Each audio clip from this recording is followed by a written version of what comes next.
France. On aimerait bien votre point de vue. Je sais que vous avez pas mal de temps étudié ce dossier-là. تفضل Oui. سي محمد. Bon, tout d'abord, bonjour à tous nos auditeurs de France, d'ailleurs, des États-Unis aussi.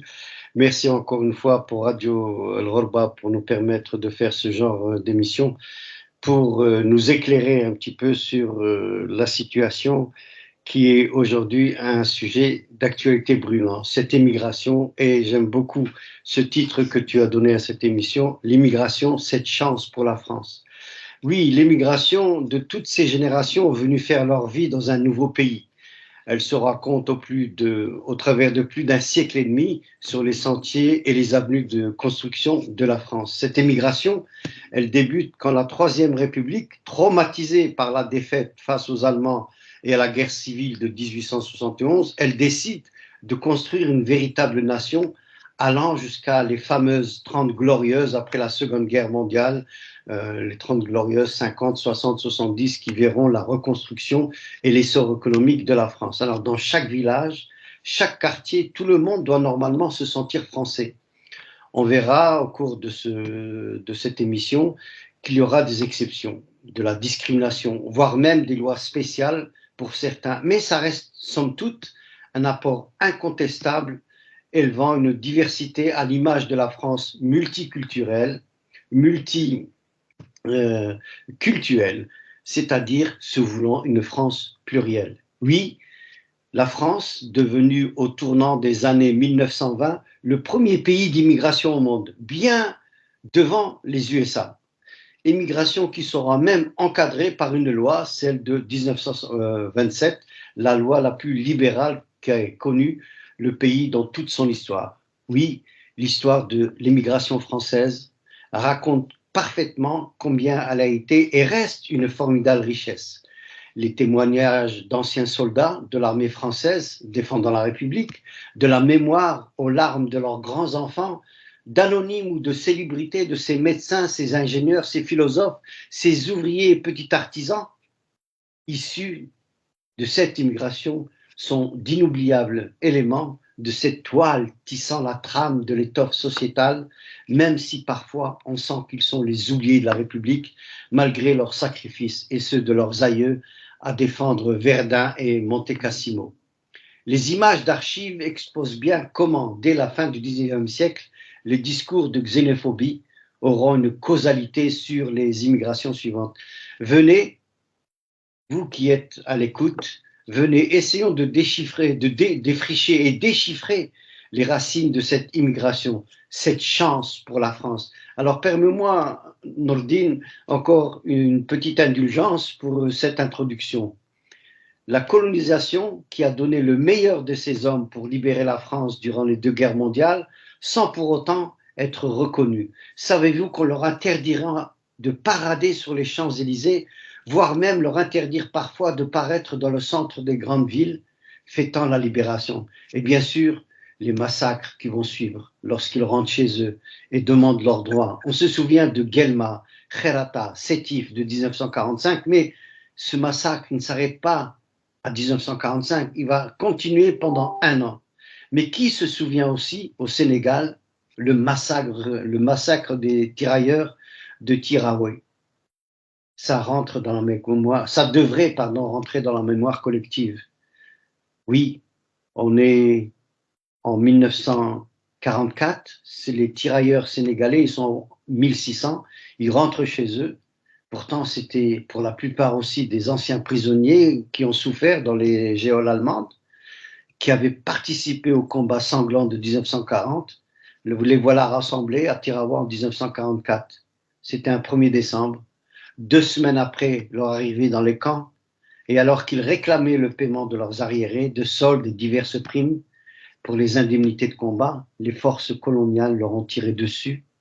Les autorités françaises de l'époque avaient admis la mort d'au moins 35 personnes, mais selon les historiens, c'est plusieurs centaines qui ont été tuées. Donc, je reviens à l'apport en population active venue des colonies, émigrant en France pour l'essor économique de la France qui permettra la création de richesses pour les grands capitaines d'industrie.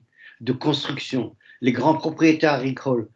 Mais il n'y aura aucun ruissellement économique pour ces petites mains venues travailler dans les champs, les usines Renault, Peugeot, Citroën et reconstruire la France détruite par 2 guerres mondiales. Ils seront cette force motrice ouvrière payés au plus bas salaire durant les 30 glorieuses. Ce sont ces déracinés. Ils sont venus de leur pays. La majorité, c'était des anciennes colonies ou des colonies, parce que le 40, 50, 60 et 70, c'est cette émigration. Bien sûr, ça a été une chance pour la France, mais pas de toute grâce pour ces invisibles travailleurs venant des colonies, qui ont donné à la France cette chance de s'en sortir. On va les parquer, on va les ghettotiser dans les foyers de Sonacotra, dans les quartiers les plus insalubres des cités ouvrières industrielles ou dans les corons des mines du Nord ou d'Alsace. On ne veut pas les voir, mais ce sont eux qui sont les saints même de la chance pour ce progrès économique de la France, qui chantent et dansent aux acquis de la lutte ouvrière, mais pour qui les autres, entre guillemets, ouvriers immigrés, ne bénéficient pas de ces mêmes acquis syndicaux. Mais aujourd'hui, leurs enfants ont grandi. Et malgré les obstacles, ils ne veulent plus être les exploités de la République. Et avec résilience et courage, ils vont percer tous les murs de l'interdit auxquels leurs parents ont été soumis par cette servitude obligatoire. Et ils le faisaient tête baissée. Leurs enfants n'ont aujourd'hui les barreaux, les hôpitaux, les grandes écoles, voient maintenant ces fils et filles d'émigrés dans leur rang, et voilà même que des ministres, femmes et hommes, originaires de cette immigration, font la chance de la France. Ils sont les enfants ou petits-enfants de soldats de Dien Bien Phu, de Monte Cassino, de Verdun. Ils vont venir chanter la Marseillaise au lever du drapeau sur les Champs-Élysées ou même dans le palais de l'Élysée. Oui, c'est une chance que la France a eue avec ses émigrés. Alors pourquoi, aujourd'hui, refuser-t-elle de les embrasser au lieu de parler de politique de remplacement, de communautarisme, ou même vouloir les déchoir de leurs droits chèrement acquis, à savoir la nationalité française. Voilà, Nordine, mon introduction. J'espère que je n'ai pas été trop long et je te passe la parole. Voilà, non, c'est une très bonne introduction. Mais le problème de cette immigration, c'est une chance pour la France, parce qu'il faut dire que le taux de natalité dans ce pays est en baisse totale depuis la Deuxième Guerre mondiale à aujourd'hui. Jamais le taux de natalité n'a été aussi bas. Ça, c'est le premier point. Le deuxième point, cette immigration, elle est venue, bon, c'est vrai qu'après la Première Guerre mondiale, ils avaient beaucoup besoin de bras, et donc ils étaient obligés de faire venir des indigènes. Et ces indigènes, ils sont venus ici, ils ont commencé à s'installer. Il y a eu la Première Guerre mondiale, la Deuxième Guerre mondiale. Mais la plus importante communauté qui est venue, c'est après l'indépendance de l'Algérie. Il y a eu à peu près dans les 600 000 Algériens qui sont venus vers la France. Ils avaient besoin de bras. Ces gens, ils sont venus dans un but bien précis pour passer un certain temps, travailler et rentrer chez eux. Malheureusement, il y avait une loi pour le regroupement familial. Et il y a eu beaucoup de gens qui ont ramené leurs femmes, leurs enfants. Ces enfants, ils ont grandi dans un pays qui n'est pas le leur, parce qu'ils venaient d'un autre pays, qui venait d'Algérie, avec des mœurs différentes, des coutumes, ainsi de suite.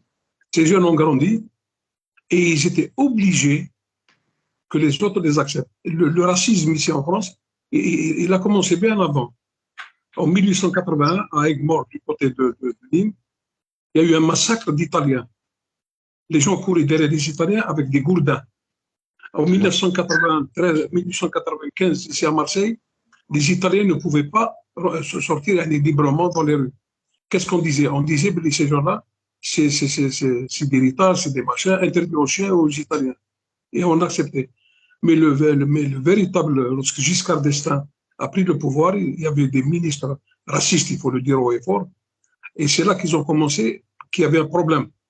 Il y a des gens qui ont commencé à écrire un livre, comme quoi que dans le temps, il y aurait beaucoup plus de Français d'origine étrangère que de Français, par exemple, de souche, ce qu'on appelle les Blancs.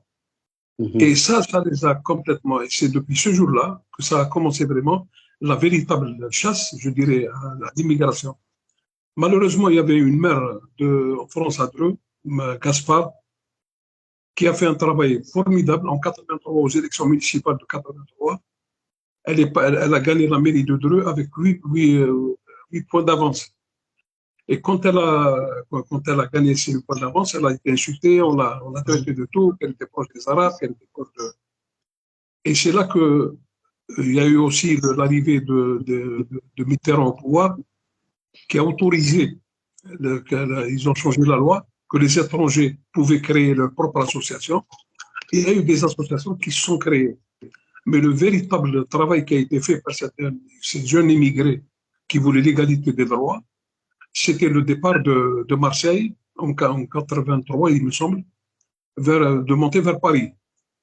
Et lorsqu'ils sont arrivés là, donc ils ont traversé toute la France, les Minguettes, en disant voilà, nous voulons l'égalité de droits et de droits. Et il y a eu, quand ils sont arrivés à Paris, il y a eu le 3 décembre 1983, il y avait deux manifestations. Il y a eu une manifestation pour défendre la laïcité. Il y a eu à peu près dans les 50 000 personnes. Et il y avait une autre manifestation qui a été organisée par les jeunes qu'on appelait des beurs après par la suite. Et il y avait plus de 100 000 personnes. Il y avait des Français. Et ça a montré qu'il y a des gens qui sont venus dans ce pays-là et qu'ils étaient obligés, qu'ils ne le veuillent pas, ils n'avaient pas le du choix. Et c'est pour ça que Gaspard, qui était maire de Françoise Gaspard, qui était maire de Dreux, le titre du livre, La fin de l'immigration. C'est-à-dire les gens qui sont là, ils vont rester ici, c'est des Français, donc il n'y a plus d'immigration. Et ça a abouti. Quand on voit ici aux élections parce qu'on a vécu dans la région du Var et des Bouches-du-Rhône, Gaudin qui voulait prendre la mairie de Marseille à l'époque, il disait Marseille ou Marseille. Et il s'est associé même avec l'extrême droite. Hein. À Toulon, il y avait le maire de Toulon, Maurice Arex, qui disait la France est devenue une poubelle. Pourquoi? Parce qu'elle recevait beaucoup d'immigrés. Et tous ces hommes politiques, Maurice Arex, Gaudin, Jacques Médecin à Nice, qui était maire de Nice, qui disait comme quoi qu'il a réussi quand même à ghettoiser les Maghrébins à vivre seuls, de couper des autres. Et même à cette époque-là, M. Jacques Chirac donnait raison à Jacques Médecin qui était maire de Nice. Et juste une anecdote, tous ces maires, Jacques Médecin, Maurice Arex, ils ont tous été condamnés pour malversation. Maurice Arex a été condamné à 3 ans. L'électoral se poursuit, un meeting était... Ah, pardon. Voilà, Jacques Médecin aussi, il a été emprisonné. Chirac, il donnait même raison à Jacques Médecin de ghettoiser ces gens-là. Voilà. Mais cette immigration, dans les années 80 jusqu'à aujourd'hui, c'est les 10 de 80-90, il y a eu quand même une jeunesse qui a commencé à évoluer. Il y avait déjà des radios locaux. Il y avait Radio Beurre, il y avait Radio Gazette, il y avait Radio Média, il y avait beaucoup de radios qui sont créées par rapport. Ils avaient l'autorisation, même si ils sont d'origine étrangère, d'avoir des associations. Et après, dans la télévision française, c'est rare de voir une tête d'arabe, hein, c'est rare. Il y avait l'émission Mosaïque qui passait le dimanche. Et c'était une émission où on faisait venir quelques orchestres, pour montrer que la France n'est pas. Voilà. Mais aujourd'hui, si Mohamed, l'immigration, elle est visible. Pourquoi elle est visible? Elle est visible parce qu'aujourd'hui, l'immigration, c'est plus l'immigration des boueurs, c'est plus l'immigration le boulanger. Aujourd'hui, l'immigration, c'est le médecin, c'est l'architecte, c'est le chirurgien. Si on prend une ville comme Marseille, simplement, et on enlève les snacks, les restaurants, les examens de bouche, si on enlève les infirmières, les infirmiers, les médecins qui sont d'origine, je peux vous dire que Marseille, ça sera une ville morte.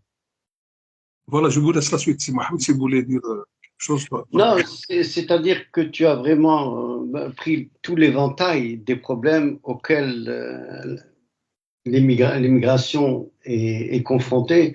Et malheureusement, comme je disais moi-même dans mon introduction, c'est une chance pour la France, mais il n'y a pas eu ce ruissellement sur la communauté. Il y a toujours les problèmes que tu viens d'énumérer. Tout à l'heure, tu parlais de François Mitterrand. Si tu permets, je vais te passer une petite archive de l'INA pour te dire comment ce problème de l'immigration, déjà à l'époque de Mitterrand, était perçu. Et je te laisse écouter, vous me dites si vous entendez bien. Intitulé Cultures au pluriel. Voilà. Le président de la République s'exprimait cet après-midi à la Sorbonne devant les participants d'un colloque intitulé Cultures au pluriel. Monsieur Mitterrand a utilisé l'humour pour évoquer le besoin d'unité nationale face à des pulsions inconscientes concernant les nationalités. Nous sommes français, nos ancêtres les Gaulois, un peu romains, un peu germains, un peu juifs, un peu italien, un peu espagnol, de plus en plus portugais, peut-être, qui sait, polonais.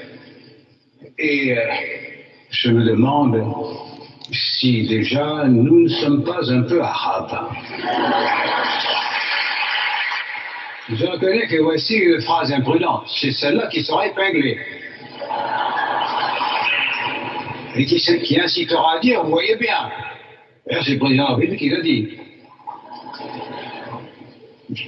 Nous me répéterons peut-être, sans mettre exactement le même sens au propos que je tiens. Je voudrais bien que ces choix politiques n'altèrent pas ce qui ne plaît pas, que puissent, c'est d'ailleurs le cas, siéger dans des assemblées comme celle-ci, des femmes et des hommes dont les conceptions de politique intérieure sont diverses, mais qui sauraient s'allier pour refuser tous les appels de l'inconscient, de je ne sais quel subconscient mal réglé ou mal dirigé. Je serais capable de choisir l'unité de la France à construire. Est-ce que tu as entendu, Sinourdine, ce que je... J'ai entendu, je connais Adnan. Oui, mais c'est pour entrer, si tu veux, dans le sens que tu disais tout à l'heure. Je pourrais passer aussi ce que disait Georges Marchais. Il y a une phrase très importante, et c'était Mitterrand, sachant que Mitterrand avait été le ministre de l'Intérieur durant la Révolution, et lui-même reconnaît cet apport de l'émigration. Il cite les Gaulois, les Romains, etc. Personne ne rit. Mais quand il cite les Arabes, il y a cette audience qui commence à rire. Et ensuite, il ajoute une phrase, il te dit, peut-être que ça va être repris, évidemment, il parlait déjà de l'extrême droite qui commençait à naître. Et on parle de Mitterrand il y a maintenant plus de 30 ans, je pense. Et c'est là, est-ce qu'il y a une évolution? Est-ce que lui a compris la chance qu'avait la France d'avoir cette émigration? Mais est-ce qu'aujourd'hui on se rappelle de ce que disait un président de la République, François Mitterrand, qui avait été ministre de l'Intérieur durant la Révolution? Et là, aujourd'hui, nous avons Macron qui reprend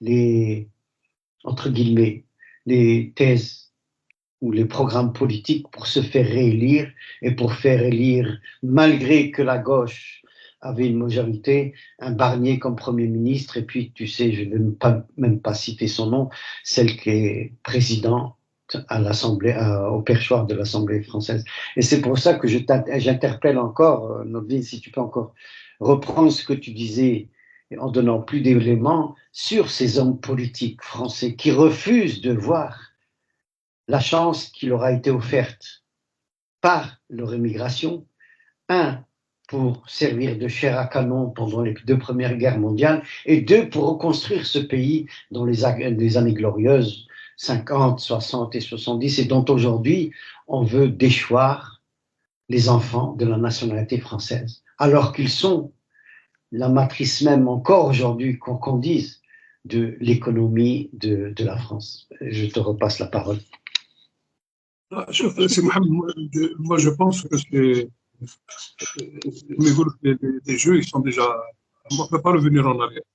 Ces jeunes qui vivent dans ce pays, ils sont français. Ils sont français, ça c'est. Ils ne peuvent pas. Bon, ils ont choisi d'être français, ils sont français. Personne ne peut leur contester. Pourquoi personne ne peut leur contester? C'est Mohamed aujourd'hui, il y a un changement radical. Quand on voit les campagnes électorales, simplement, de 80 jusqu'à aujourd'hui, il y a quand même il y a beaucoup de changements. Aujourd'hui, dans les campagnes électorales, bien qu'on critique, mais on n'a pas critiqué comme par le passé. Par le passé, c'était des insultes, c'était quand on voit qu'il y avait même des députés. Parce que le problème qui se pose en France, le racisme, il touchait même la communauté juive de France. Mais simplement, la communauté juive, elle a su quand même s'intégrer. S'intégrer comment? Rentrer dans les rouages de l'État. Et c'est pour ça qu'aujourd'hui, ils ont une puissance. Nous, les nôtres, moi, j'en suis persuadé qu'aujourd'hui, alhamdoulilah, si on prend le bruit, Pardon? il y a du bruit, je crois. Vous m'entendez? Je sais pas. Non. Vous m'entendez là? Ah, moi, je t'entends très très bien, Nordina. Et c'est pour ça que je pense qu'aujourd'hui, quand on voit par exemple dans la région parisienne, il y a des maires, si on peut dire, d'origine étrangère, il y a des conseillers municipaux, il y a des députés, la vice-présidente de l'Assemblée nationale française d'origine aussi maghrébine, d'origine africaine. Donc il y a une évolution, ça on ne peut pas le contester. Parce que moi je dis c'est une chance pour la France.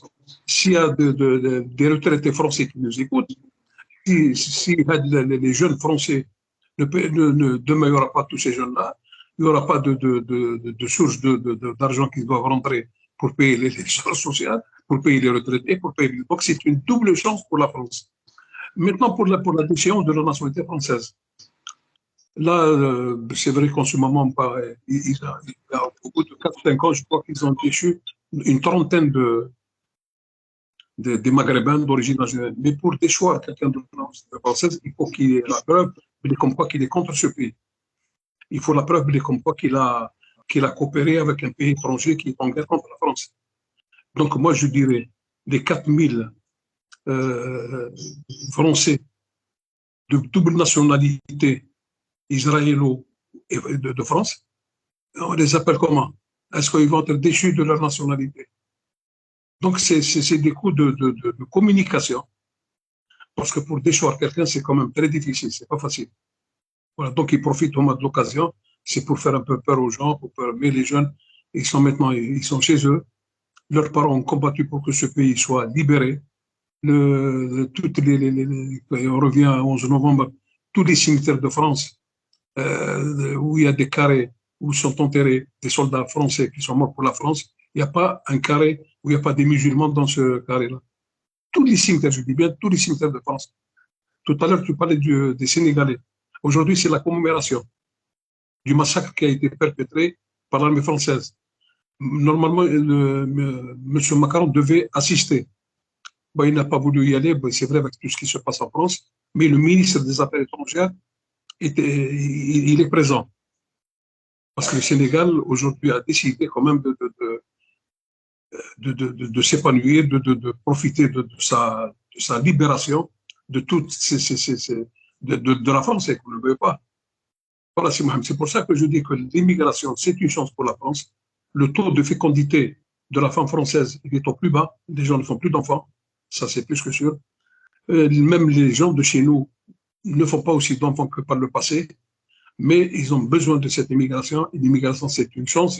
C'est une chance beaucoup plus pour la France que pour eux. Parce qu'ils sont là, leurs parents ont sauvé la France du joug des nazis, j'en passe. Et aujourd'hui, ces jeunes, ils sauvent la France pour la survie de la France. Parce que s'il n'y a pas ces jeunes Français d'origine étrangère, dans 10, 15, 20, 30 ans, la France, il y aura 70% qui auront plus de 60 ans. Comment ils vont faire? Et quand on voit simplement cette immigration, parce que la France, elle est un peu frileuse. En Espagne, ils ont régularisé, je crois, dans les 1 million de personnes. En Italie, ils ont régularisé dans les 500, 600 000 personnes. De partout, on est en train. Parce qu'ils savent qu'il y a un problème de natalité. Et c'est ce problème-là qui a été déjà. C'est pour ça qu'ils parlent de remplacement qui a déjà existé au temps de Giscard d'Estaing. Et je ne sais pas si tu te rappelles, Mohamed, Giscard d'Estaing qui avait loi en disant aux immigrés qui voulaient rentrer chez eux de prendre 10 000 balles et casse-toi. Le nombre d'immigrés qui sont rentrés, il y avait des Portugais, des Espagnols, il n'y avait que 3% des Algériens. Le reste, ils n'étaient pas intéressés par. Il y avait Soleru qui était ministre de l'Intérieur.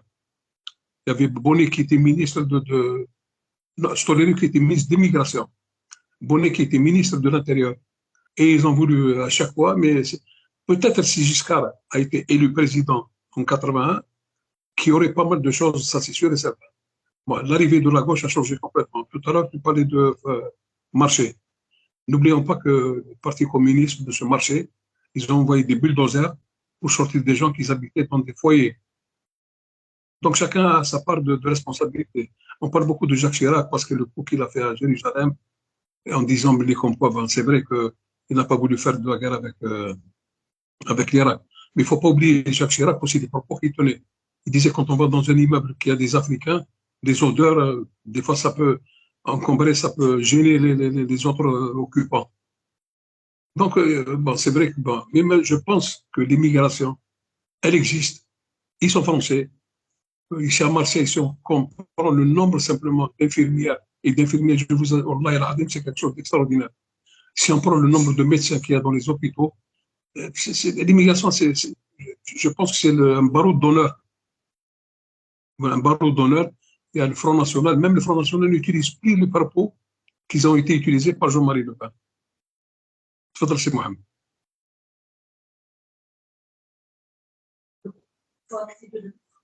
Il faut activer le micro, c'est Mohamed.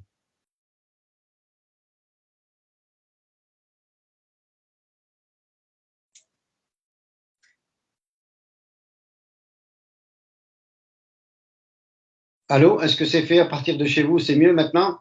C'est bien, impeccable, c'est bon. Oui, là, comme je disais, je t'écoute avec beaucoup d'attention et encore une fois, toujours, tu as complété un petit peu ce que je pensais, puis je vais encore rajouter. Lorsque tu parles, par exemple, tu parlais du Sénégal, évidemment.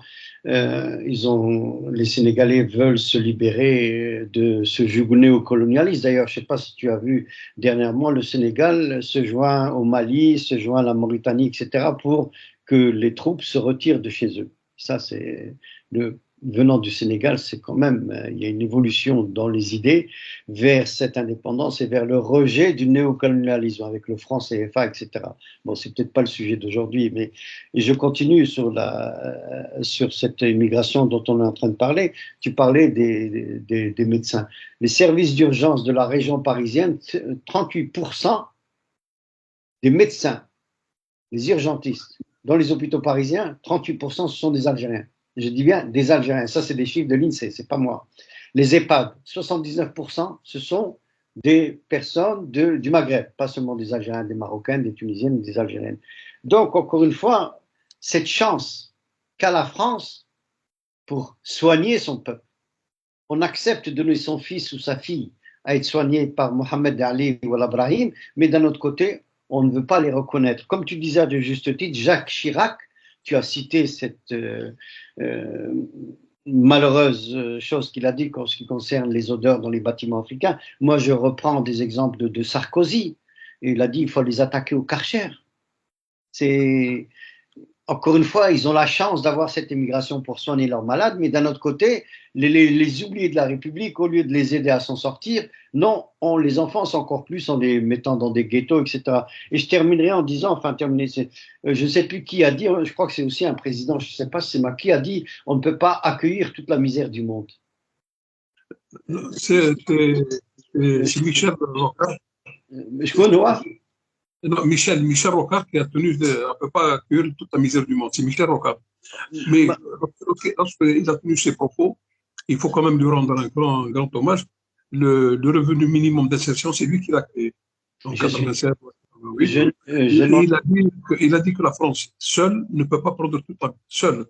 Eux, ils ont coupé la phrase de Michel Rocard parce que comme c'était parmi l'un des hommes politiques les plus honnêtes, il faut le reconnaître. Absolument. Il a dit la France seule ne peut pas prendre toute la misère du monde. Non. Toujours est-il que ça a été repris, je crois, par Macron avec la moitié de la phrase. Il s'est arrêté, on ne peut pas prendre toute la misère du monde. Et ça, encore une fois, la chance que la France a d'avoir cette immigration, d'abord, comme je disais, je ne vais pas encore me répéter, pour défendre son pays, pour construire son pays, et maintenant, on veut les déchevoir. Mais ce que je dis, cette chance de l'immigration, si je prends les gens, les personnalités politiques les plus vocales à ce propos, je prends Zemmour. Zemmour, il est d'origine algérienne. Lui-même, je peux considérer que ses parents ont émigré d'Algérie pour venir en France. Jordan, son grand-père, est d'origine algérienne. Darmanin, le ministre de l'Intérieur, son grand-père est d'origine algérienne. Donc, encore une fois, même quand il y a des enfants de cette immigration, même s'ils sont issus de Méditerranée, on leur cache leur algérianité pour ne voir qu'ils ne sont que des Français. Ça, je parle au niveau politique et je vais faire une petite image, je vais encore m'échapper un peu plus et tu m'arrêtes si j'exagère. Je prends par exemple dans le milieu sportif, quand tu prends l'équipe nationale qui défend les couleurs de la France sur les terrains de foot internationaux. Lorsque c'est Zidane qui marque et qui ramène la victoire, on dit voilà, c'est un Français encore une fois. Mais lorsqu'il y a un petit problème, ben oui, il est d'origine algérienne. Et c'est ça, Nordine, lorsque tu dis la chance de l'immigration, et je répète ce que tu as dit verbatim, c'est pour les Français, entre guillemets, mais les autres, on les oublie.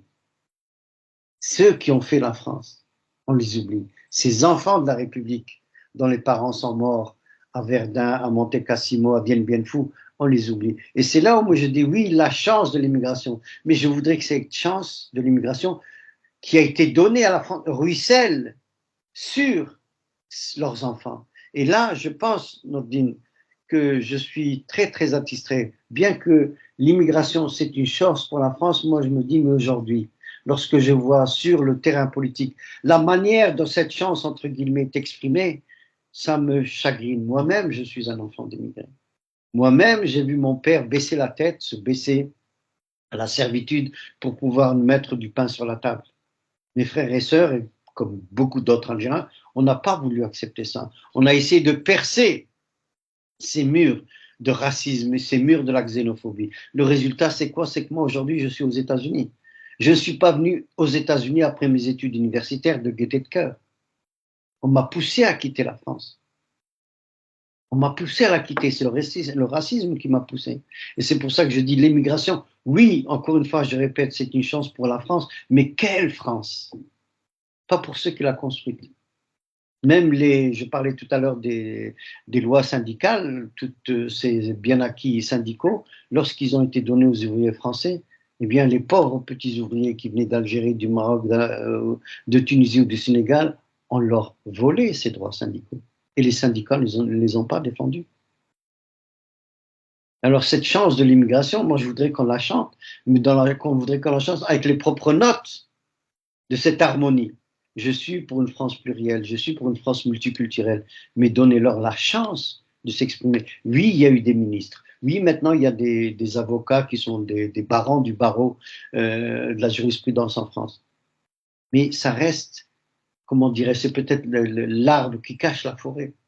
C'est vrai que ce que tu disais tout à l'heure, maintenant, avant, on parlait des problèmes de l'immigration, on parlait des problèmes de la guerre israélo-palestinienne, etc. On mettait des gens qui s'appelaient Cohen, etc. Maintenant, il y a des Rachid Arabes, il y a des Myriam, il y a enfin tous ces journalistes dont le nom m'échappe maintenant, mais qui sont sur la télévision ou sur les médias français, ou même eux, je dirais à la limite, quand tu prends une Sonia Mabrouk, par exemple, qui est d'origine tunisienne, qui est la fille d'un ambassadeur, elle est française maintenant, mais est-ce qu'elle défend la position de ces émigrés dont la France a profité, dont la France a eu la chance d'avoir leur père et leur grand-père? Enfin, je me répète peut-être un peu nos dîners. Si je m'échappe, dis-moi, arrête-moi, puisque j'allais même continuer sur la...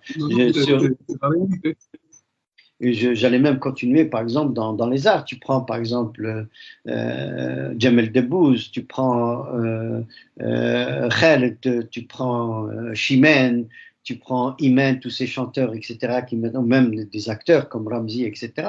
Il y a une pénétration qui est en train de se faire, mais est-ce que ça cache toute la misérabilité d'Aubervilliers, de Lyon, de Marseille? Pourquoi il y a encore cette criminalité au sein même de la communauté? Par exemple, moi je vais à Aubervilliers dans le 93, ou bien à Aubervilliers, ou bien à la Courneuve. Ce sont des bâtiments qui sont complètement délabrés, c'est une cité qui est complètement fermée, il y a un commissariat au milieu de cette cité, mais ce commissariat ne fait pas son boulot à protéger ces enfants pour ne pas devenir des drug dealers ou bien des prostituées. Des prostituées. Je m'excuse d'employer des termes aussi crus, mais c'est la vérité. La chance qu'a eu la France, où est-ce qu'il est ce ruissellement pour récupérer ces enfants de la République qui ont été si longtemps oubliés et dont aujourd'hui, au lieu de reconnaître la faute de ce manquement de la République, on parle de politique de remplacement et de les déchoir tout simplement de leur nationalité française. Toi, tu disais que c'est pas facile de le faire, mais il y a des lois qui sont là maintenant qui te disent il n'y a plus de droit au sol. Pourquoi?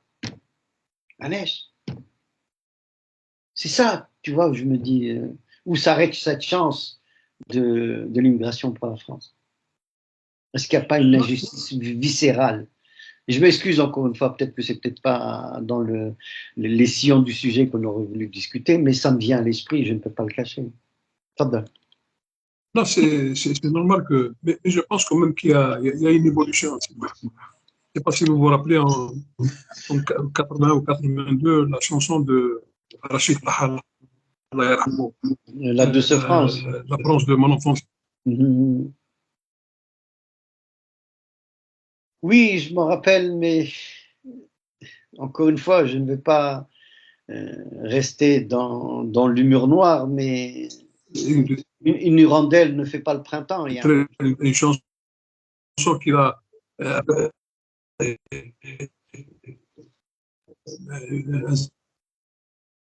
CD qu'il a distribué à tous les députés de l'époque. Rachid Taha, je ne sais pas si vous l'avez. Si, bien sûr, je connais bien. C'est une chanson de. Et là, quand même, juste pour une information, le maire de Marseille il va nommer une rue à Marseille pour les jeunes qui ont, des jeunes beurs, hein, qui sont partis de Marseille jusqu'à Paris. Il va leur donner une rue, en commémoration. C'est vrai que le droit du sol, mais je parle des Algériens, des Marocains, des Tunisiens, qui sont morts pour la France. Est-ce que ça, c'est le droit du sol? Là, c'est le droit du sol. Ces gens-là, ils peuvent dire aussi que c'est le droit du sol. Et que ces enfants, ils ont le droit d'être français. Mais simplement, on a des armes pour nous défendre. Nous, ce qui nous manque, c'est l'unité. Il faut une unité de tous ces gens-là. Il faut, c'est l'unité. Moi, je peux revendiquer quelqu'un qui est mort, par exemple, qui a comme Monte Cassino, qui ont donné leur vie pendant la Première, la Deuxième Guerre mondiale. C'est des gens, c'est des Français pour le droit du sang. On parlait des Sénégalais. Pourquoi les Sénégalais sont rebellés contre les autorités françaises de l'époque? Parce qu'on leur donnait un salaire de misère. Et puis, on leur donnait leurs indemnités dans 5 combien de temps de guerre aussi. Hein, jusqu'à maintenant, il y a encore un problème. Et ils sont basés sur le taux, du Sénégal, pas par rapport à un ancien combattant français et à de l'application de la loi qui touche ces indemnités et tout. Mais au moins, ils leur donnent, par exemple, il y a Jacques Chirac qui a voulu faire un geste. Mais quand il a fait le geste, la majeure partie des travailleurs sénégalais, ils sont tous morts là. Il y a eu quelques-uns qui ont profité dernièrement pour que leur solde elle soit identique à la solde des anciens combattants français.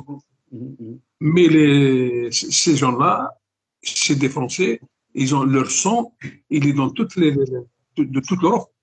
Et ils sont venus pour sauver ce pays. Donc c'est pour ça, moi je pense, à mon avis, que cette jeunesse qui arrive, elle ne se laissera plus marcher sur les pieds. Ça, c'est plus que sûr. Ils auront les moyens de se défendre et ils le font déjà. Ils le font. Moi, quand je vois des avocats algériens pour des grandes affaires, ça bouge quand même. Ça bouge. Moi, je pense qu'il y a une différence énorme il y a 20 ans en arrière et aujourd'hui. C'est vrai. Non, c'est vrai que ce que tu dis, il y a une différence et Dieu merci, elle existe. Maintenant, quand on parle droit du sol, bon, ils sont en train d'essayer, évidemment, c'est l'extrême droite qui parle de ça, le droit du sang, mais bien évidemment, vous savez, c'est même au temps de la colonisation, les quelques rares Algériens qui ont pu ou qui pouvaient bénéficier de la nationalité française, ce sont ceux qui se sont battus en tant que soldats. Mais même lorsqu'ils rentraient, on leur faisait des difficultés. La preuve, on a cité le Sénégal. Le Sénégal, les manifestations que tu as dit qui ont eu lieu, c'est en 1944 parce qu'ils rentraient de France et ils ont voulu manifester pour toucher leur salaire, on leur a tiré dessus. Même chose, si tu te souviens de Guelma, bien sûr, je suis sûr que tu es au courant de ça, les massacres de Sétif, Guelma, Kherata, c'était des soldats qui rentraient de la Deuxième Guerre mondiale, qui avaient libéré la France et qui simplement réclamaient d'avoir les mêmes droits que les soldats français. C'est-à-dire que nous, si on s'est battu, qu'est-ce qu'on a fait? On leur a tiré dessus. Et ça, évidemment, ça va donner. Il y a un général, je pense qu'une fois tu l'avais cité dans une de tes émissions, un des généraux qui a participé à ce massacre de Sétif, qui leur a dit voilà, aujourd'hui, on a arrêté ces manifestations, mais je ne vous ai donné la paix que pour 10 ans, ça va recommencer. Effectivement, ça s'est passé. C'est le gouverneur de l'Est algérien, Duval, il s'appelle Duval. Duval, exact. Et donc, après, on sait ce qui s'est passé. Et c'est ça où je dis encore une fois, pour revenir en France pour le droit du sol, pourquoi l'enlever? Le droit du sang, normalement, ils sont de nationalité française. Le droit du sang, il a été donné. Ils ont versé ce qu'il y avait de plus précieux, c'est leur sang et leur vie, ils l'ont donné pour la France. Il est normal que leurs aïeux puissent bénéficier de cette nationalité française et sans aucune espèce d'enquête ou quoi que ce soit. Mais encore une fois, tu reprends la chanson, par exemple, de Taras et Douce France. Moi, il y en a une autre qui m'avait frappé. Je ne sais pas si tu connais la chanson de Serge Reggiani qui s'appelle L'Arabe. Non. Ben, je vais demander. Par contre, la chanson de Mamadou qui est venu pour libérer la France, Jean-Claude, comment ça s'appelle un peu la mémoire. Il a une très belle chanson sur les tirailleurs sénégalais, maghrébins. Et là, si Samira peut la trouver, si tu écoutes cette chanson, la manière dont il parle l'arabe. Et en fait, c'est ça, ils sont tous les deux soldats, et voilà que Serge Reggiani est blessé, et c'est l'arabe qui le prend sur ses épaules pour faire la traversée du désert. Et c'est là où il a compris que, bon, il te dit à la fin, et je te laisse écouter la chanson, tu te dis, mais en fait, c'est lui qui m'a sauvé la vie, il n'est pas différent de moi. Et à l'époque, l'Algérie était encore sous la colonisation et c'était au lendemain de la Deuxième Guerre mondiale. Donc, il y a bien sûr des images comme ça qui viennent. Il y a toujours eu des gens de bonne volonté qui ont essayé de percer ce mur de l'indifférence. Et ils viennent de toutes parts. Il y avait les Italiens, tu en as parlé tout à l'heure au début de l'émission. On n'a pas accepté les Italiens, par exemple, en France. Les mines du Nord, au départ, ce n'étaient pas des Maghrébins, c'était des Polonais qui exploitaient les mines du Nord, dans les corons du Nord, etc. Un de leurs plus grands défenseurs, c'était un ancien Premier ministre, Poniatowski, par exemple. Mais jusqu'à aujourd'hui encore, Nordine, ce qui me chagrine le plus, et ça, tu m'as dit qu'il y avait bien sûr quelques petites manifestations qui ont été faites et qu'on a essayé de récompenser en donnant le nom d'une rue, etc. Comme à Pau, par exemple. Dernièrement, tu n'es pas sans savoir, ils ont voulu inaugurer la rue de l'émir Abdelkader, et puis il y en a d'autres, par contre, qui gardent encore l'avenue du général Bugeaud. Donc, tu vois, déjà là, il y a des contradictions. Mais ce que je veux dire, moi, cette chance, encore une fois, oui, ces enfants, ce sont des émigrés. Ce ne sont pas des émigrés, ce sont des fils d'émigrés. Et contrairement à ce que disent Zemmour et toute sa cohorte, il n'y a pas 7 millions d'émigrés en France. Il n'y en a pas 10 millions non plus. Eux, ils mettent tout ensemble. Ils mettent les émigrés comme mon père et ma mère, mais ils ne mettent pas leurs enfants qui, eux, sont de nationalité française. Bon, moi, je n'ai pas la nationalité française, mais tous mes frères et sœurs sont des Français. Ils sont nés en France. Ce sont des Français, ce n'est pas des émigrés. Mais Zemmour, quand il en parle, encore une fois, pour assombrir le tableau, il te dit non, ce sont des émigrés. Pour lui, des émigrés, c'est des étrangers. Non, c'est faux. Ils ont quitté l'Algérie, qui était à l'époque française, pour aller s'installer en France. Mais après, c'est leurs enfants, ce ne sont plus des émigrés, c'est des Français. Qu'est-ce qui fait qu'aujourd'hui, on ne veut pas leur reconnaître ce statut? Même si on le reconnaît, c'est du bout des lèvres, et on veut le leur enlever. Et j'insiste encore une fois, tu vas peut-être que dire que je suis en train de mais c'est des choses qui me tiennent à cœur et j'arrive pas, si tu veux, à passer le message. C'est Mohamed, pour Zemmour et tous ces. À l'époque, je crois qu'il y avait dans les 20 ou 25 000 juifs qui habitaient en Algérie. C'est vrai que c'est le décret Crémieux qui a fait d'eux des Français à part entière. Mais le problème qui s'est posé, on avait voulu, c'est là qu'ils ont raté l'occasion de donner la nationalité française à tous les habitants de l'Algérie. Mais malheureusement, ils ont fait un choix, c'est le décret Crémieux, ils ont été. La communauté juive de l'époque, elle aurait pu dire ah non, quand nous avons été chassés d'Espagne, nous avons trouvé refuge dans ces pays du Maghreb, on n'accepte pas cette. Si on est français, tout le monde est français. Et c'est vrai que le peuple algérien, la différence par rapport à tous les peuples qui ont été colonisés, je crois que c'est le seul peuple au monde qui n'a jamais accepté, par exemple, la nationalité française par la force ou par des entours. C'est le seul. Il a accepté son statut d'être massacré, de subir toutes les conséquences, d'être spolié de ses terres, et il est resté toujours algérien. Et moi, j'aurais bien voulu savoir qu'en 1962, le nombre de Français musulmans, c'est-à-dire algériens, ça se compte sur le bout des doigts. Ça se compte sur les bouts de doigts par rapport à la masse de la population algérienne. Parce que quand même, il y avait. Et c'est pour ça qu'aujourd'hui, tout à l'heure, tu parlais de Bugeaud. Et c'est vrai qu'ici à Marseille, il y avait une école qui était juste pas loin d'ici. Ben, ils lui ont donné le nom d'un ancien tirailleur algérien. Mais moi, j'aurais préféré donner le nom à un tirailleur algérien et laisser la plaque de Bugeaud avec tout ce qu'il a fait, tout ce qu'il a commis comme crime. Pour qu'on n'oublie pas. Si on enlève sa plaque dans 15-20 ans, on va oublier.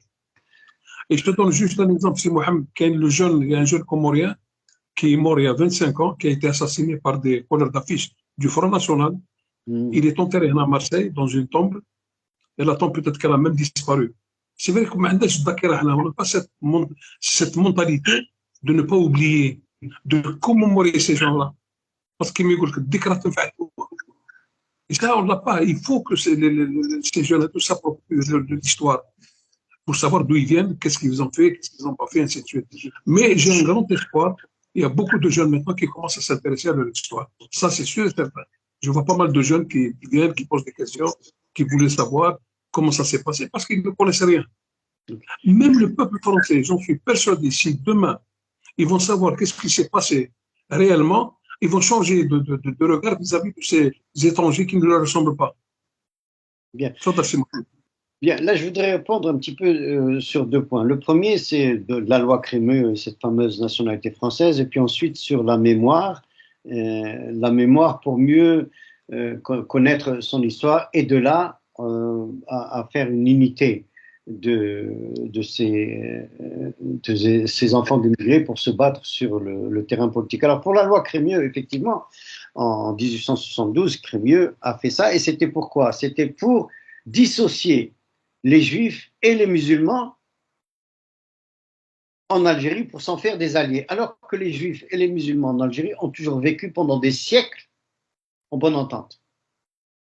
Ça, c'est la première des choses. Et pour continuer cette loi Crémieux de 1872, qui a donné la nationalité aux Juifs, n'oublions pas que lorsque le gouvernement de Vichy est venu, ils ont fait deux lois pour leur enlever cette nationalité. La loi en 1941, la deuxième en 1950, on les a déchus de leur nationalité. C'est devenu des apatrides. Ça, c'est le premier point. Même le général de Gaulle a été déchu de sa nationalité par le maréchal Pétain. Oui, mais je veux dire, là, c'est parce qu'on parlait de la loi Crémieux.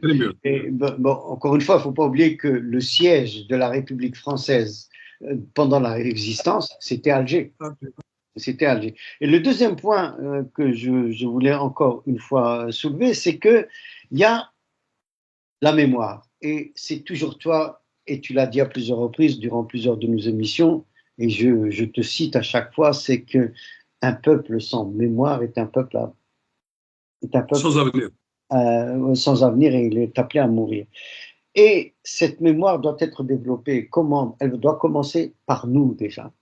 Et c'est là où on doit faire, comment je vais dire ça, autant les Français parlent de 1871 avec la première guerre avec les Allemands, 14-18, 39-42, ils parlent de l'Indochine, etc. Mais qu'est-ce qu'on a fait pour dire à ses enfants français d'origine, maintenant je ne vais plus dire les immigrés, mais à ses enfants français d'origine maghrébine, qu'ont fait leurs parents pour leur donner ce flambeau ou les racines de leur histoire. Je pense que là, il y a un manquement. Ça peut s'expliquer par le fait que la plupart de ces gens qui ont émigré, comme je disais, ce sont des déracinés, c'était des gens qui n'étaient pas éduqués, en tout cas en français, parce qu'il ne faut pas oublier, là je fais une parenthèse, lorsque la France a débarqué en Algérie en 1830, l'Algérie était un pays de lettrés à 90%. Lorsqu'ils l'ont quitté, c'était un pays de lettrés à moins de 20%. Pourquoi? Parce que dès que les Français sont arrivés, se sont adressés au madrasa, attaqués au madrasa, etc. Alors que les Français qui venaient en Algérie, en tant que soldats, puis ensuite, lorsqu'on leur donnait le fameux fusil et la charrue, je sais que tu connais cette expression, bon, mais ils n'étaient pas éduqués quand ils sont arrivés, alors que l'Algérien était éduqué. Et les émigrés qui sont partis du Maghreb dans les années 20, après la Première Guerre mondiale ou après la Deuxième, qui sont installés en France dans les années 50, 60, 70, c'était des pauvres, ils n'étaient pas éduqués, ils n'avaient pas d'éducation. Ce qui fait qu'ils sont arrivés en France, c'est une religion différente, c'est un langage différent, mais ils travaillaient sur les usines Renault, ils travaillaient dans les mines de charbon, etc. Ils n'avaient pas le temps à s'éduquer, ils ne pouvaient même pas s'éduquer. Et leurs enfants, évidemment, il n'y avait pas de suivi scolaire. C'est pour ça que ça a mis très très longtemps, cette visibilité dont tu parlais tout à l'heure, qui est faite de médecins, d'ingénieurs, etc., il a fallu attendre la première, sinon la deuxième génération.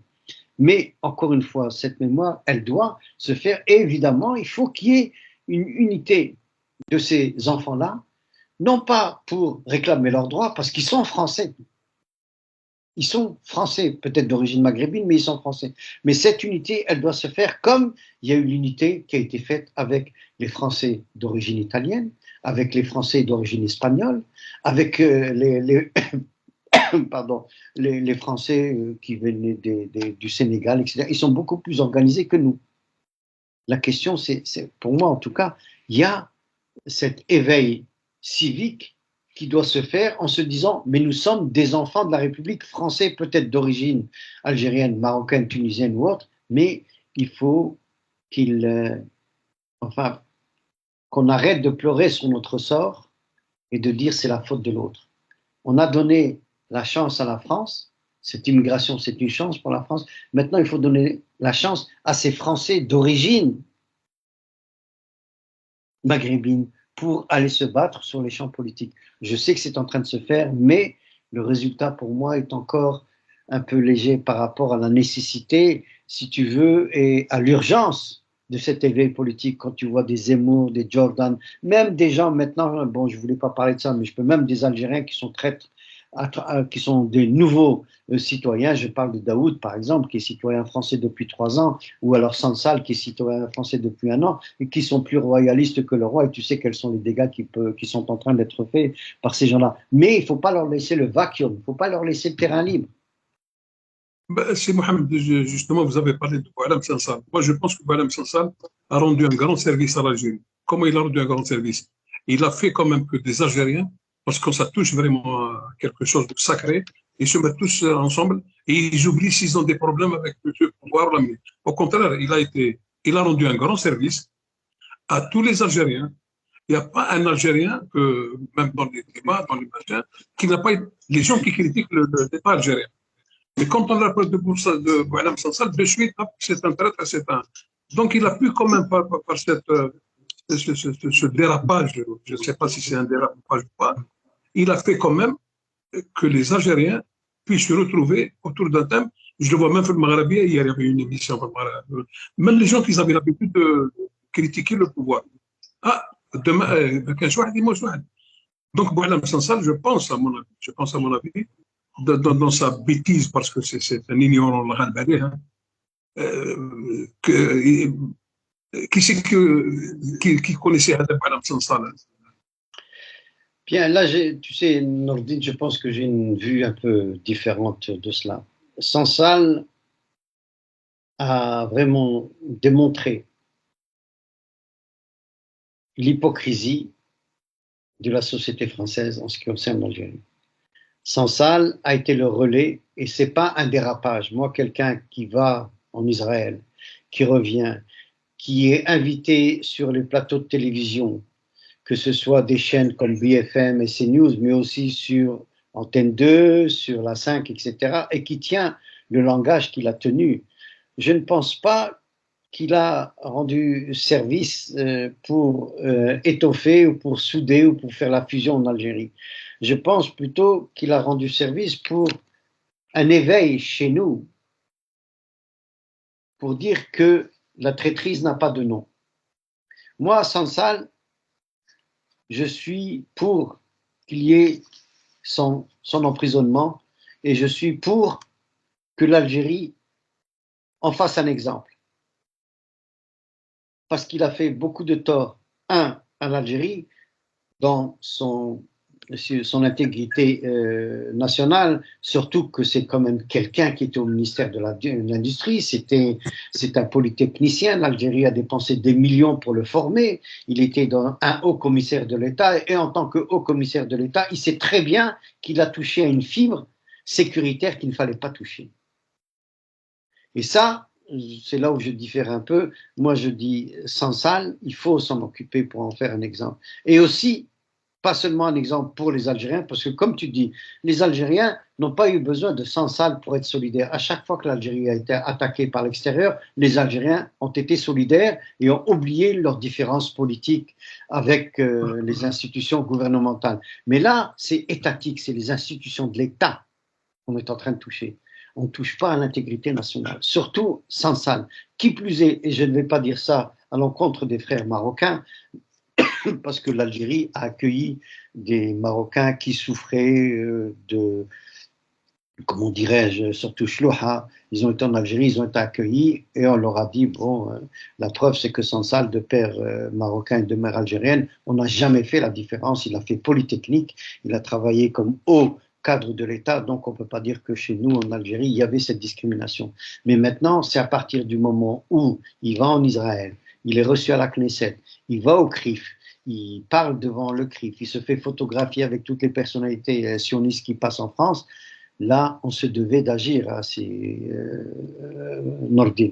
On ne peut pas laisser ça comme ça. Est-ce qu'il a rendu service peut-être à un certain point, mais tous les Algériens, et je reprends ce que tu as dit, ont toujours été très très solidaires lorsque l'Algérie était attaquée, surtout à partir de la France. Et ces gens-là, je pense qu'à mon avis, il faut en faire, enfin en tout cas lui, il faut en faire un exemple. Bon, on parlait de Sansal parce que bon, ça c'est les deux cas qui sont là aujourd'hui. Il y en a bien d'autres, mais on a parlé d'eux. On a parlé de Sansal, on peut parler aussi de Daoud. De Daoud, c'est la même chose, bien que Daoud n'a jamais attaqué l'intégrité nationale, mais il a toujours remis en cause la structure sociale de l'Algérie en faisant passer pour nos sœurs et nos mères comme quoi elles étaient exploitées, battues, etc., etc. Et le voilà qu'il écrit un livre sur cette pauvre gamine qui a vu ses parents se faire égarer au vol. Et en plus, il parle de liberté d'expression, de défendre. Lui, il a été accusé au tribunal d'Oran parce qu'il a failli tuer sa femme. Il a massacré sa première femme. Donc, tu vois, c'est pour ça que je dis, quand on prend Sansal, quand on prend Boualem, il faut remettre ça dans le contexte, si tu veux, de la politique française qui utilise ses valets, ses relais pour, encore une fois, déverser du venin sur l'Algérie. Ils ne veulent pas oublier, je termine, ils ne veulent pas oublier que l'Algérie n'est plus un giron de la France, même si elle a encore des relais, même si elle a encore des torts, et tu l'as dit dans ton émission que j'ai écoutée il y a 2 ou 3 jours, on a nos problèmes, on a nos voleurs, on a nos escrocs, on a notre corruption, mais notre pays n'est plus la France, et on est un pays libre qui souffre de ces maux, qui existent au sein même de la France. Cahuzac, etc. Enfin, je ne veux pas, Fillon, je ne vais pas parler tout, même la mère Le Pen, là, elle est en train d'être au tribunal, elle va peut-être perdre ses droits civiques. Donc, moi, la France, je n'ai pas à recevoir de leçons d'eux sur la liberté d'expression. On a parlé de Duroc, ils n'ont jamais parlé de Duroc, ils l'ont mis en prison, ils l'ont relâché avec une caution de 5 millions. La France qui parle de liberté d'expression, Sansal n'a jamais cessé d'être publié en Algérie. Tous ces livres sont en vente en Algérie. Bon, maintenant, ils ne le sont peut-être plus, mais ils étaient en vente. Daoud, la même chose. Alors, pourquoi vouloir me donner des leçons sur la liberté d'expression alors que vous ne la donnez pas à votre population, notamment celle qui défend par exemple, les Palestiniens de Gaza. On autorise Israël à faire des manifestations pratiquement tous les week-ends pour le droit à la défense. Et puis d'un autre côté, il y a 45 000 pauvres enfants et femmes palestiniennes à Gaza qui se sont fait massacrer. On leur a interdit de faire des manifestations. Heureusement que Mélenchon était quand même là et que ça a pu se faire. Donc, tu vois, c'est là où je peut-être une approche qui est un peu différente, enfin, en ce qui concerne. C'est vrai que là, c'est ta géométrie variable. C'est pour ça que même dans les télévisions, là, à chaque fois qu'il y a quelqu'un qui dit une certaine vérité, une certaine réalité, hop, de suite on le coupe et on ne l'invite plus dans les émissions. Boniface, par exemple. Boniface, le journaliste. Boniface, voilà, est complètement effacé. Et il a eu quand même le courage d'aller en Israël il y a quelque temps, et il a failli se faire massacrer à l'aéroport de Tel Aviv. Mais encore une fois, c'est un homme qui, comme beaucoup de nous, fait la différence entre soutenir l'État d'Israël et le sionisme aveugle et participer à Israël à des tables rondes avec des Israéliens qui ne sont pas sionistes et qui veulent la paix. Bien sûr, mais Boniface est le parfait exemple. C'est pas comme l'ancien chef des armées. J'ai lu ce matin un article. C'est lui-même. Hein, il a dit qu'aujourd'hui, l'armée israélienne, elle est en train c'est un désastre à Gaza et qu'il faut l'appeler comme ça. Il y a toute la presse israélienne qui lui tombe dessus. Non, oui. mais je pense que c'est que aujourd'hui, quand on s'attaque à des immigrés, qu'ils soient arabes, qu'ils soient blancs, qu'ils soient noirs, mais eux, leur objectif, c'est de s'attaquer à l'islam. C'est ça ce qui est grave. C'est des islamophobes. C'est ça le malheur de ce pays-là. Ils s'attaquent à l'islam, ils ne s'attaquent pas à autre chose. Tu sais, encore une fois, si on veut aborder ce sujet, on parle puisque tu parles de l'islam, et la France est en train de dire à eux et à Dia que la laïcité, elle est née en France en 1905.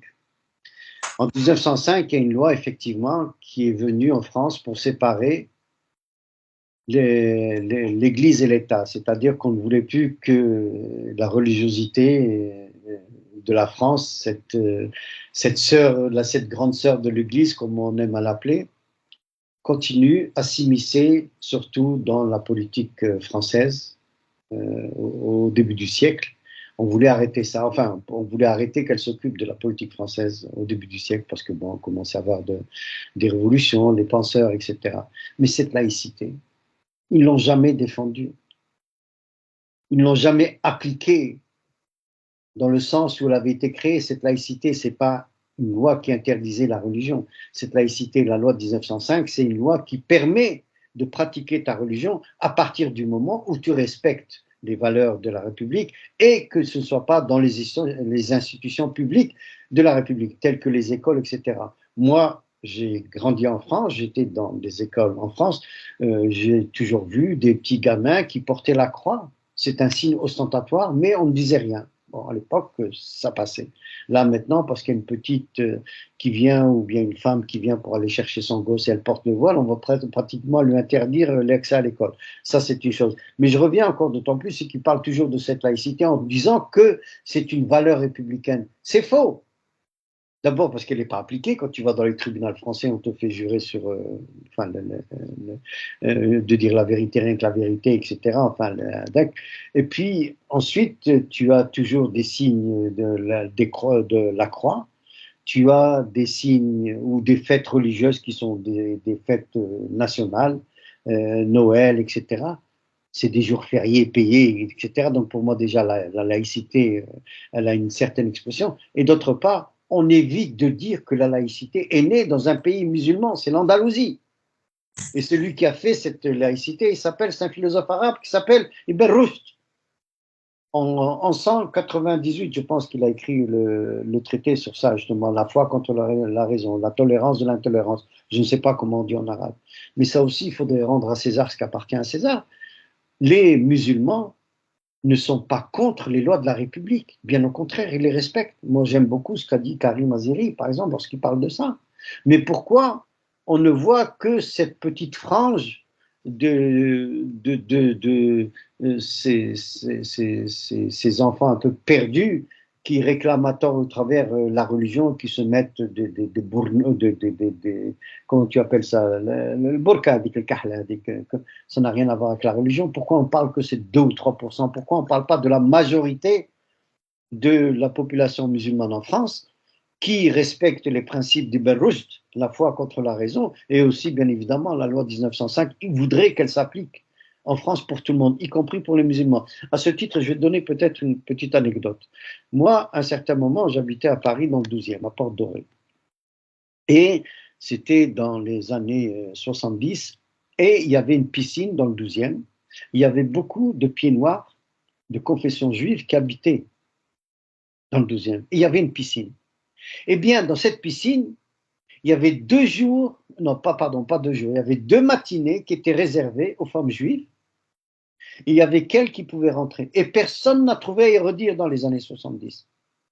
Arrivent les années 2010-2020 avec sa vague d'expression religieuse, puis il y a des femmes évidemment musulmanes qui réclament aussi le même droit. Ça leur a été refusé, on en a fait tout un journaux. Et c'est pour ça que je dis cette expression de la loi de 1905 qui s'exprime seulement d'une seule manière, et c'est toujours à l'encontre de cette communauté musulmane.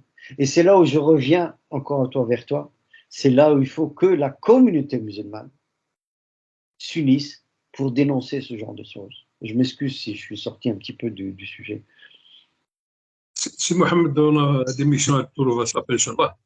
On va préparer une autre émission la semaine prochaine. Ah, ça y est, c'est passé tellement vite. Voilà. J'espère que les gens qui nous ont écoutés, ils apprécient. S'ils veulent nous laisser des messages sur la page Facebook, et la semaine prochaine, Inch'Allah, on va trouver le thème en collaboration pour essayer de... Encore une fois, merci Nourdine, merci à Samira aussi pour son support et merci à tous les auditeurs qui nous écoutent. Et encore une fois, on a besoin pour vous, chers auditeurs, Radio El Ghorba a besoin de vous. On ne demande rien si ce n'est de nous écouter et de nous faire de la publicité si les émissions vous ont plu. N'hésitez pas à nous écrire, à faire de la critique parce que la critique, lorsqu'elle est constructive, elle va améliorer nos émissions et ce sera grâce à vous. Encore une fois, merci Nourdine, merci à tous et à dimanche prochain, Inch'Allah. Et nos amitiés aux musulmans qui vivent à New York. Merci. Oh, on t'écoute toujours avec... D'ailleurs, on est en direct sur New York University Radio. Voilà. Encore une fois, merci beaucoup à tous et à dimanche prochain, Inch'Allah. Salam alaikum wa rahmatullahi wa barakatuh. Salam. Bon, nous arrivons à la fin, Inch'Allah.